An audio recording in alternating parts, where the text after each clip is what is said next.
record to the cloud. There you go. And I will start sharing my screen as well.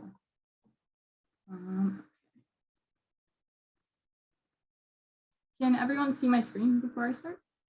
Yep. Perfect. Okay, awesome. Let me just do some things before so nothing distracts me. And there you go. Okay. So, hello, my name is Taylor Moraguez, and I'm in my last semester as an honors undergraduate student at the University of Central Florida. Today, I will be defending my thesis on how adolescents in the child welfare system seek support for sexual experiences online. I have conducted this research under the mentorship of Dr. W. Before continuing with my presentation, I do want to give a warning that my presentation includes sensitive and explicit quotes from the participants in my study. To introduce my thesis, my goal of this study is to discover why foster youth are seeking support online over their sexual experiences. Previous research has shown that adolescents experience risks online, such as sexting and unwanted solicitations. Yet, more at-risk groups of adolescents, such as youth in the foster care system, are prone to be more susceptible to these risks due to their unique and challenging situations. We want to understand what these youths are sharing about their sexual experiences to understand why they are seeking support over their experiences. To address this, we have conducted a qualitative analysis on foster youth posts about sexual experiences on a peer support mental health platform. Why do foster youth seek support? I aim to look closer at the circumstances that foster youth are experiencing due to their situations to understand why foster youth would be seeking support. When looking closer at adolescents, 48% of children in the child welfare system have had 4 or more adverse experiences happen to them, including examples of parental divorce, death, and domestic violence or mental illness. Kearney and Wildman expanded on this as children in the foster care system have much higher rates of poor mental health and physical health due to their circumstances. Many studies have researched how foster youth's poor mental health and situations make them more susceptible to greater risks online as they are unsure how to cope with their situations. These risks include sexting, unwanted solicitation, and explicit content online. When studying the general adolescent population, Mitchell found that 1 in 4 teens are unintentionally exposed to sexually explicit materials online. Understanding why foster youths are experiencing greater risks online, as well as understanding the type of support they need from their circumstances, can help these adolescents cope better with their experiences. In this study, we'll focus on the support foster youth need as they share their sexual experiences online. To frame my research on how foster youth are seeking support for their sexual experiences, I have posed 2 research questions that I will address throughout the study. My research question 1 is, how and why are foster youth seeking support online for their sexual experiences? And my research question 2 is, what themes and experiences are foster youth expressing when they're posting online? To what extent do these foster youth share about their experiences with online sexual exploitation? My research questions intend to understand why foster youth are seeking support online for their sexual experiences and what sexual experiences these foster youth are seeking support for. In my literature review, I looked into the relationship that foster youth had with technology. Previous research has studied this, the interaction of foster youth and their relationship with technology, and the outcome of this research was that foster youth are an at-risk group of adolescents due to their circumstances. Therefore, they experience much higher rates of being affected by the risks they are exposed to online. Yet, researchers also found that foster youth not being online is also beneficial to them. The internet gives them a resource to have their questions answered and a platform to express themselves while gaining intelligence on how the digital world works. The internet gives these foster youth a way of communication with others, which allows them to feel a greater connection with other people. This creates a sense of normalcy for them, which they feel like they're typically deprived of. Now that we have a better understanding of foster youth interaction with technology, we want to understand the type of risks adolescents in general are facing online. Sexual experiences are one of the most prevalent risks that adolescents experience. This is supported as Jones' research show that 1 in 4 teens experience unwanted solicitation and explicit content online. Adolescents not only encounter sexual experiences online, but they also share their experiences online to seek support. This is the case as vulnerable groups of adolescents, such as the LGBT plus youth, find it typically easier to reveal difficult information about themselves online rather than offline. Since foster youth experience heavy feelings of rejection and the need for love and acceptance, it results in them seeking support for their sexual experiences in different outlets, like the internet. It is important to understand the types of support the foster youth may need when they're sharing their experiences. The social support behavioral code defines many types of support that different people may seek from others, which includes examples of emotional, informational, and tangible support. The reason for multiple types of support is due to the fact that different stressful events demand different needs for support. Wilson's research found that when support people receive match their needs and preferences, it improves a person's ability to cope with different distressing events. Adolescents share their sexual experiences online as it's more comfortable for them to share their experiences and seek support. Online peer support platforms empower these adolescents to discuss sensitive and uncomfortable topics such as sex. Now we introduce the methods applied to this study. To qualitatively analyze posts from the Mental Health Peer Support Forum, we first had to identify foster youth on the platform. We ran an SQL query on the post that included either foster care or child welfare in the post. The query also included the specification that users who posted the post were in the age range of 13 to 17 years old. This resulted in a data set of 1,182 posts.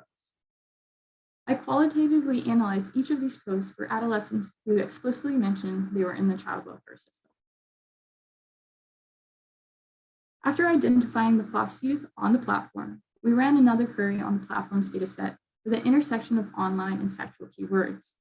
This was done on all the identified foster youth posts and yielded posts that included a sexual keyword or an online keyword.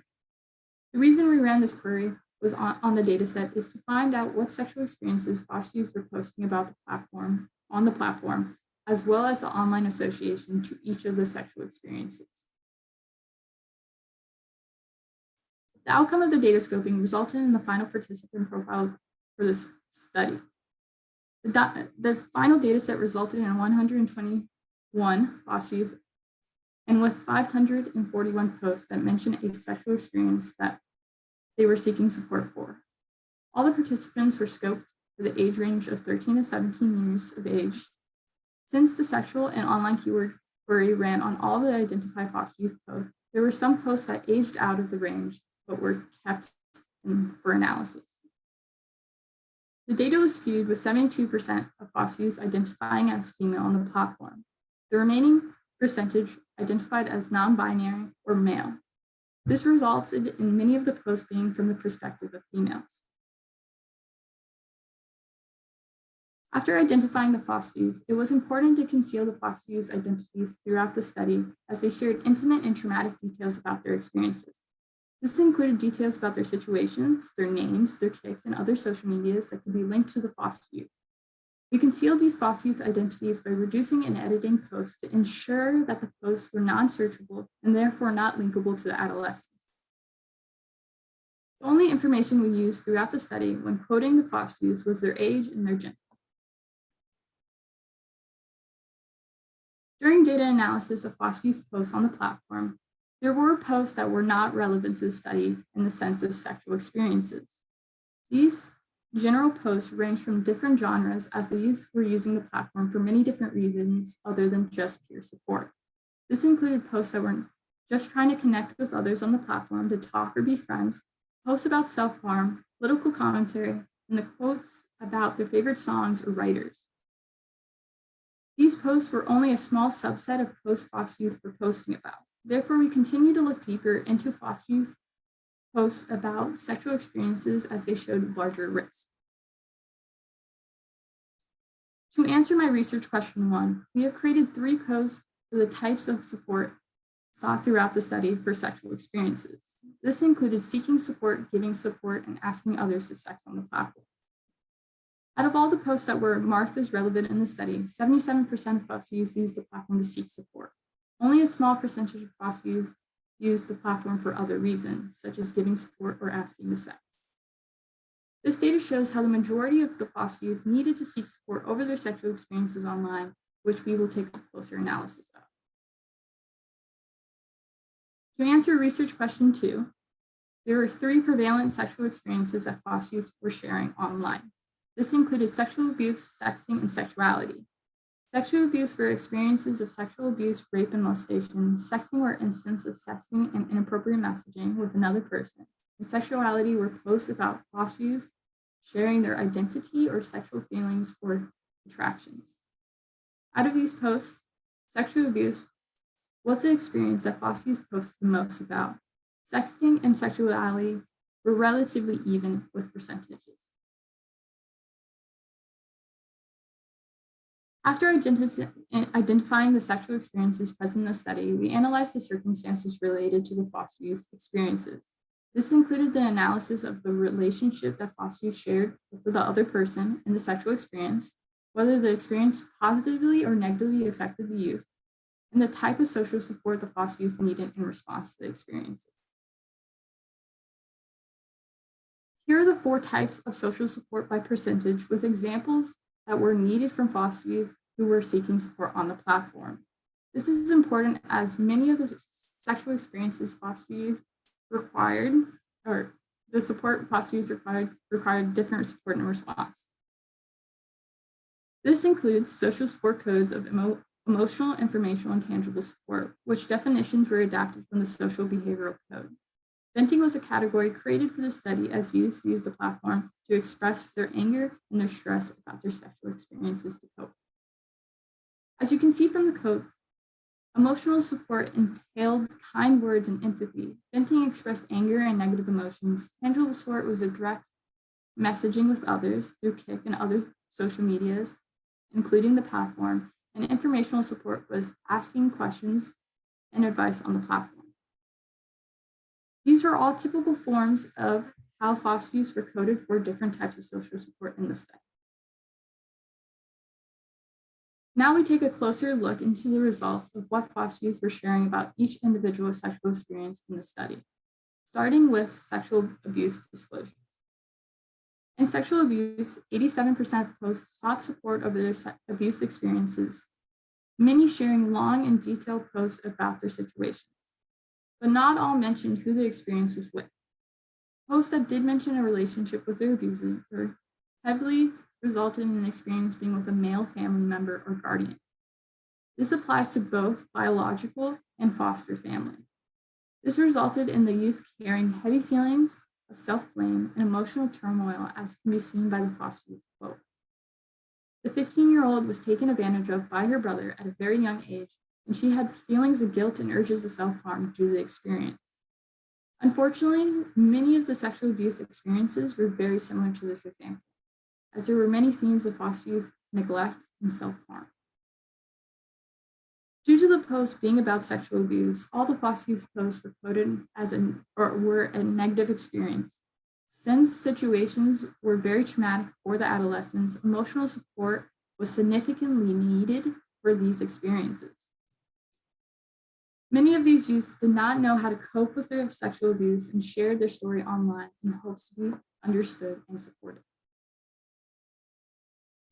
When it came to encountering sexting on the platform, foster youth were most at risk with sexting with a stranger. This brought many negative emotions and anger from foster youth as they unwittingly received inappropriate messages when they were seeking support online. This often left a bad taste in the adolescent's mouth as they did not want to receive these messages and they did not receive the support they needed in their circumstances, often blaming the platform itself. This can be clearly seen as quoted by the foster youth who was approached by multiple people with sexual desires when they were seeking support for another reason. The negative experiences did not end there. When it came to sexting with people the foster youth personally knew, the majority of these youths felt as if a boundary was broken in their relationship with the other person. And they sought support directly to handle these situations. There were a few instances where foster youth felt obligated or blackmailed into sexting by the people they knew, resulting in the foster youth seeking multiple types of support, such as tangible, emotional, and informational support, because they struggled to navigate the circumstances and felt taken advantage of. Overall, foster youth that were seeking support were against sexting and actively sought support from others on the platform to be able to form a genuine connection with other people. Seeking support for sexuality mostly did not involve a relationship, as the posts were talking about their identities and their sexual attractions personally. This heavily correlated with posts that identified as being part of the LGBT+ community. Posts that mention a sexual desire or a confession about another person mostly involve strangers or the youth's romantic partners or friends. These posts usually involved worries about pregnancy. Foster youth sought to be accepted for their identities and often asked questions and sought support about sex, coming out, and bullying and harassment. These situations left adolescents feeling like outsiders and affected their mental health in some cases. Sex education would answer many of these questions, as many of these relate to pregnancy, sexuality, and sex in general. Most of the post experiences about sexuality were negative, as they were either unaccepted for their sexuality or worried about the consequences of their sexual experiences and attractions. This resulted in the majority of foster youth needing tangible or informational support, as they were not sure what to do about their sexual experiences or were in need of connecting with others with similar identities. Here are my overall findings to my study. The majority of foster youth in the study used the platform as a resource for seeking support for their sexual experiences. Only a small portion of the youth used the platform directly to sex with others. Foster youth shared sexual experiences that happen online and offline, and these experiences caused adolescents to seek support. The sexual experiences that these adolescents shared were traumatic, and particularly in the case of sexual abuse. Sexual abuse, sexting, and sexuality all require different types of social support needed for their experiences. As a result, foster youth seeking support online, they often unintentionally face sexual risks, such as unwanted solicitations and sexting from strangers. This caused for more support needed over sexual experiences, as they were unsure how to cope and handle these risks. Overall, the mental health peer support platform was used by foster youth to freely express themselves and their sexual experiences in a way to seek support. Since foster youth shared distressing and traumatic sexual experiences online and exposed themselves to risks and strangers, several design implications can be implemented to increase adolescents' online safety, so adolescents and foster youth can navigate online without worry. The implementation of safe spaces where youth can find support safely with like-minded individuals and people in similar circumstances can be adapted to foster youth needs, as foster youth experience more unique and challenging situations due to their circumstances. This can be implemented by having a safe space online specifically for foster youth, where they can receive resources and connections for their particular circumstances. In these spaces, professionals such as social workers and caseworkers should have access to give support to these youth, as they can understand and help their circumstances. Another design that could be implemented would be train moderators, peer support professionals such as therapists and other professionals that help these foster youth who are experiencing traumatic sexual experiences or are in crisis. This can be implemented by a direct messaging system with trained professionals that foster youth can seek support from in crisis and be directed to the proper resources.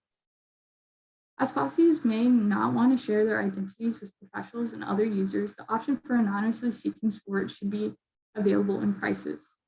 This would allow foster youth to have direct support to professionals quickly, who know how to handle their situations, rather than risking inappropriate support or inaccurate information from strangers. Expanding on this, educational resources should be provided to foster youth on the platform directly, as they're seeking support for sexual experiences. This includes important sexual educational research, such as safe sex for all sexualities and information about pregnancy, since foster youth were commonly confused about these concepts and are at higher risk of pregnancy.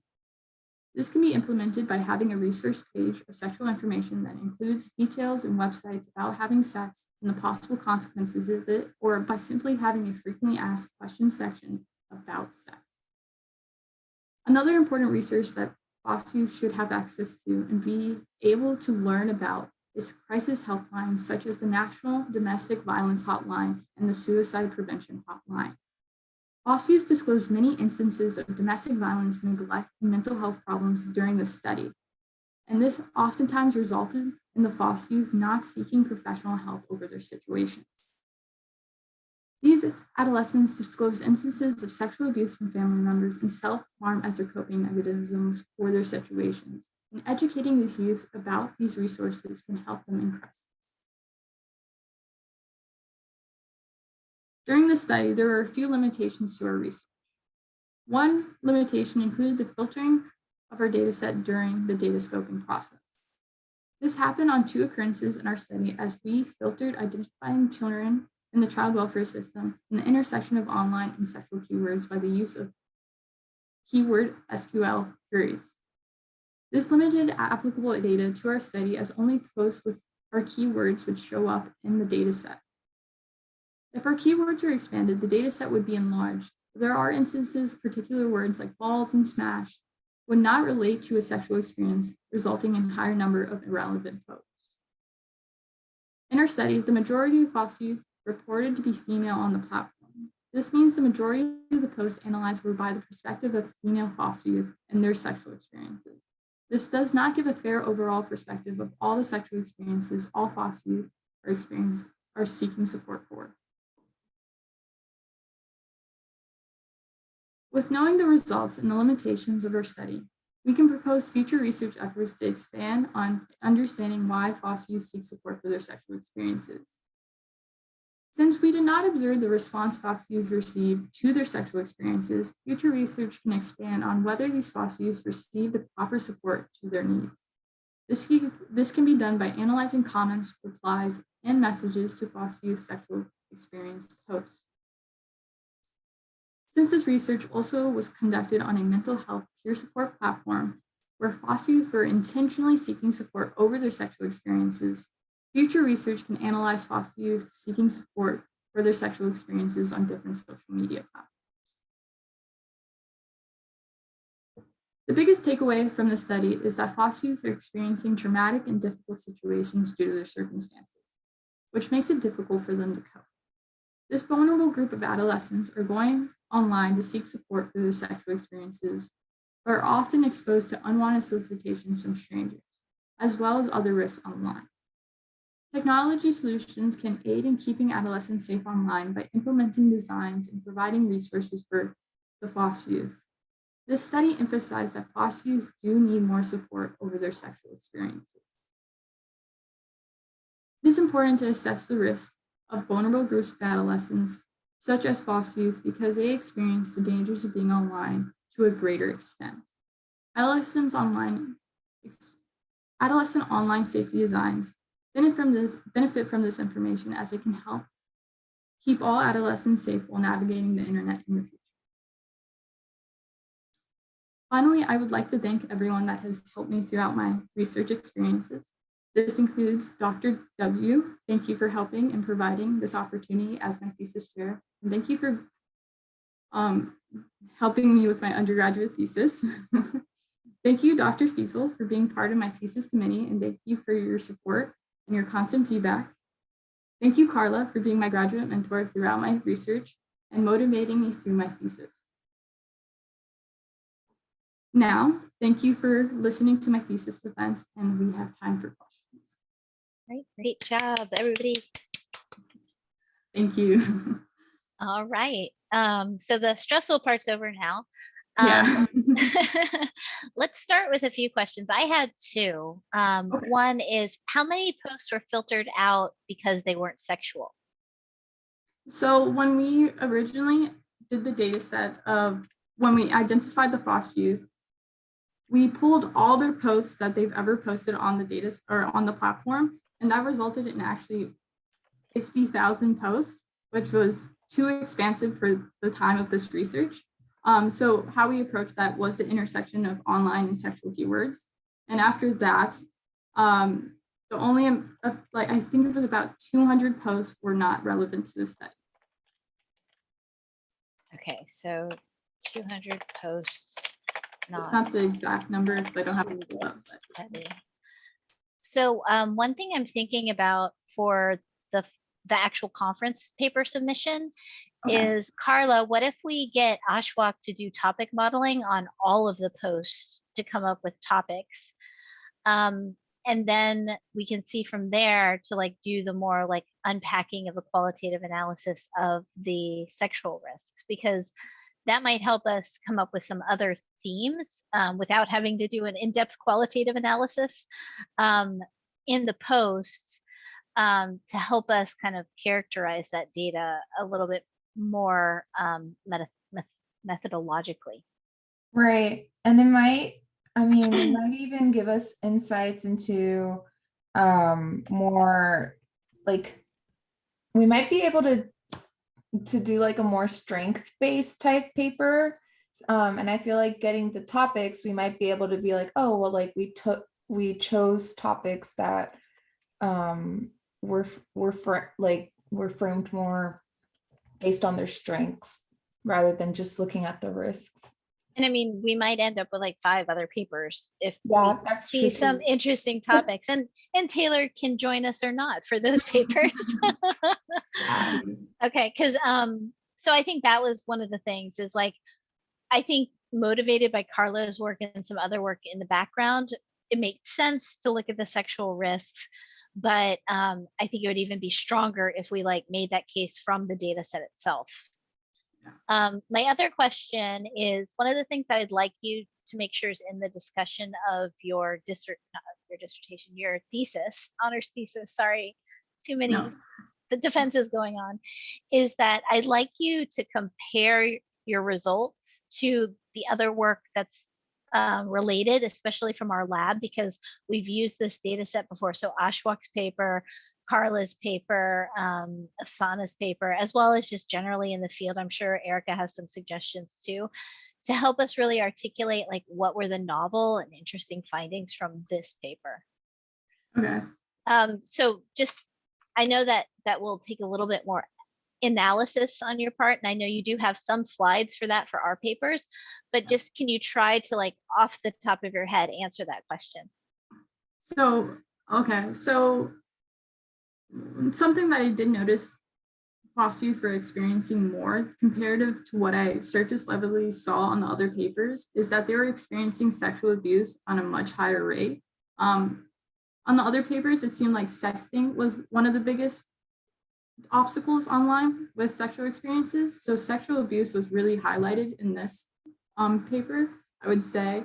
And all the posts on this wasn't strictly online, as some of the other papers may have saw greater amount towards. A lot of them were offline and were seeking support online for them, such as sexual abuse.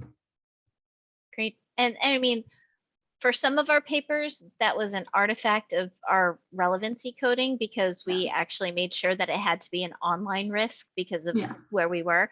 So just be careful of not saying that too strongly when comparing to those specific papers. Okay, good. Good job answering the question. Thank you. Carla, Erica? Erica could go first. Okay, so you did a great job. I thought this was really interesting. I think I made a similar comment to Pam within your document when I sent you feedback to tie in your findings. And all the, like every single question I wrote down, you answered it like 2 slides. But my main question, I have 2. What do you think, kind of going off of what Pam was just talking about, what do you think is the biggest contribution of your study? So I think what my paper really shows is that foster youth are experiencing very traumatic experiences that they should be seeking support for, and often they aren't. Many, for example, the posts with sexual abuse, many of them, not all of them, but many of them said how it was their first time sharing this story. Of course, the limitation of this paper too is that I don't know if they ever did go to the proper authorities or found solutions to their problems or sought professional help. But many of them did share how they were not sharing this story with anyone else, and that's why they were posting it online.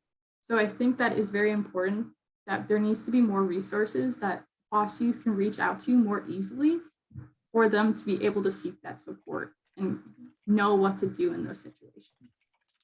Yeah. So absolutely. I think you should highlight that, sorry, in your results, because I like that Okay. point of like, they literally explicitly said, hey, I'm not telling anybody else this, but you random people on the internet, let me share my deep personal secrets with you to get help. Because I think that's like a really strong implication of like, we need to encourage them to move towards getting professional support.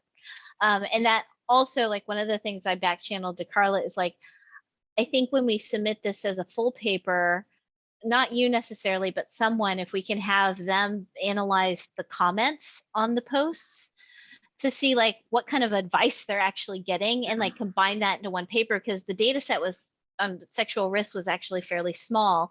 And so instead of like we did in Afsana's paper and then Heidi's paper where we did posts and then we did comments, I think it would strengthen the narrative of this paper to do both. Okay. Yeah, I I agree. think it's an important thing because in like the victimization literature, a lot of people don't seek help, right? And even if they're talking about it online, it's more of a disclosure versus help seeking. So I think it's interesting implications here because a lot of youth particularly aren't going to go out and seek help from professionals. So I think the idea of like somehow building it into the platform or automatic things, because a lot of people don't go out and seek that help themselves. Yeah, like nudging maybe even to give them some professional help, like oh, like based on your What you're post, saying, it yeah. sounds like you might want to call the sexual abuse hotline, which is free and confidential, but with professionals instead of random people on the internet. Children too, youth. Yeah, right. Okay, what else, Erica? And then my last question is just, doing anything else with this? Is this a topic that you're really interested in? Kind of just next steps. I'm curious as to what you're doing. So I have no official next steps yet. I am very interested in this topic and I think it is important, like you've mentioned. And I do think a lot of the findings from this research is important, especially from the posts that I've read. A lot of them shared very sad and really hard posts to read. And I think that really has to be addressed because they're sharing these posts online, but are they really seeking the support they need for them? So I think it is important to continue with the research. So I'll answer a little more officially for her is we plan to submit this as either a conference or a journal paper. But realistically, we'll probably have to do some deeper analysis, like with the comments. Would love to have you as a co-author. And depending on if Taylor continues to lead the work, she might be the first author, or Carla, who's now going to be a tenure track assistant professor and needs first author papers, might do it. So like, this will be a great collaboration effort. And so it's going to see the light of day as an official peer-reviewed publication eventually. Right, Taylor, you're on board for that? Yes, I am. All right, Carla? Yeah. So my question is more kind of like just to give insight to Zach and Erica on your process.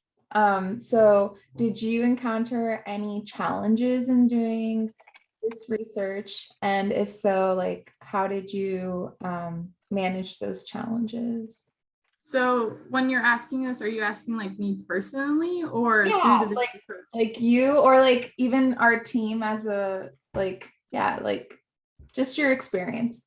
So I will start with me personally. As I was doing the data analysis, I actually did find it very difficult at times to read these posts, especially about sexual abuse. So it probably took me longer to read some of these posts than it would typically if it was posts maybe about sexting or more gentler experiences. So that did take me a lot of time to read through because it was kind of hard to process emotionally that this was happening to youth in general. But on a more research level, some challenges we faced was of course, a limitation of time that I had to complete the research, because of course we wanted to look at the comments and the replies of what the support they were actually receiving, but unfortunately we're unable to. And an initial problem, or not a problem, but more so a challenging experience, was when we first got the 5,000, or not the 5,000, the 50,000 posts of all the foster youth. It took us a little while to dissect how we were actually going to address the sexual issues before we got to the point of using the intersection of the sexual and online keywords. So that was a little difficult because there's just so many posts, and trying to dissect what's important from those posts were sort of difficult in the process. Cool. And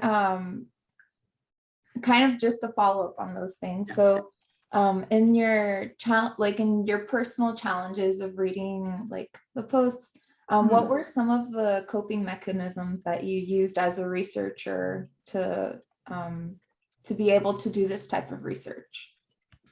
So of course, when I was researching, once I faced a post that I knew that it was difficult for me to read, what I would do is I would actually stop at that point. Like, I would finish reading that post, I would stop, and I would actually take time to myself. And the ways I would cope, it would be either by finding ways to relax, whether that personally was me for painting or just relaxing outside in the sun and nature, maybe taking a walk and stuff like that. Of course, in this research, you can't take it too deeply or you're never going to be able to get through all the posts. So at some point, you kind of have to separate yourself from what's happening and just try to help through your research on how you can help these youth rather than getting stuck on that point. So I would love a paragraph in your final chapter, like that really just unpacks that, of like your personal experience and how you coped with it and kind of your lessons learned. Okay. Yeah, I think that would be a really good addition, because you did do some, like, I remember like our conversations earlier in your thesis of like, how am I going to even, like, how do I handle this? Like, what do I do? And so I think adding that, like with Pam's suggestion, would be really good, because a lot of researchers doing sensitive types of research would probably benefit hearing other researchers' tactics and strategies in handling this. So good job. Thank you. All right, Zach, do you have any questions? Hey, I was gonna ask about one of the limitations you mentioned, which were that your data set was predominantly like females. I just wanted to ask why do you think that was, and do you think it would be worth it to target like specifically females? Like, if you were to do this study again, would you want to like make efforts just to like see like how they are experiencing it versus the lesser group, the smaller group you had of male foster youth? So one thing I think I really discovered from foster youth that were female, that what they were posting about, especially in the category of sexting, is that they were sharing experiences that the opposite sex or another sex was actually messaging them to participate in sexting on the platform. So they were talking on the platform, seeking support for their own reasons. And this female would be posting about how this male was messaging them, or these boys were messaging them, and they strictly did not want it. And I never really saw instances of it being on the opposite spectrum. So there was that. And I think that's very similar in other articles in our lab too, that it was majority female in the post, and they were sharing very similar experiences with sexting. When it came to sexual abuse, the abuser was typically a male family member. Actually, I don't think I've seen any instances that it was actually a mother in any of the circumstances. In some instances, the mothers, but they did not help solve the problem or do anything about it. Yeah. For a second there, everybody froze, so, but we came back. But yeah, Um, so This can probably relate to some of the literature saying that, there is a disparity in some of these experiences happening to females, which is why there's clusters like violence against women. Yeah, there's also research that females are going to be more likely to seek help. Yes. yeah. So it's kind of that double. If you have any citations, she could weave in her limitations for that. I think that would be helpful. Zach, did you have any other questions?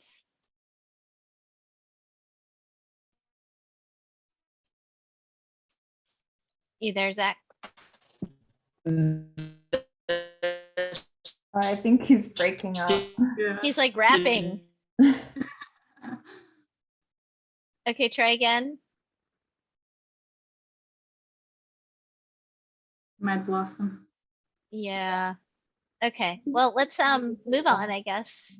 Be Um, it. I just want to say this was really helpful for me. Did you hear me? Yeah, we can hear you now. Sorry, my Wi-Fi is.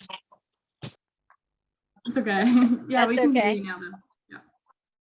This will help him for his thesis too. Okay, so can we pause recording because Okay. and then can you